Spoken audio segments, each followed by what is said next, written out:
डाल प्रसाद पन्थी, म श्री सिद्धिविनायक कृषि तथा पशुपन्छी फार्मको प्रोप्राइटर। कति भयो नि तपाईँले कुखुरा पाल्न थालेको? मेरो यो प्रोजेक्ट सुरु गरेको 5 वर्ष भयो, छैटौँ वर्षमा सुरु भएछ।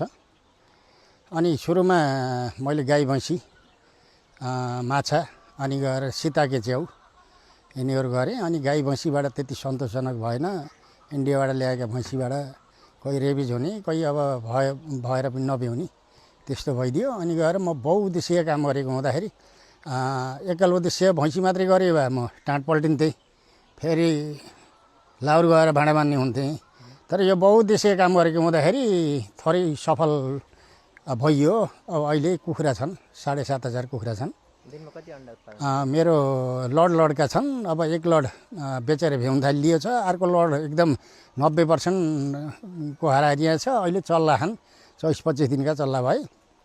अन्डा अहिले 14-15 पेटी दैनिकी।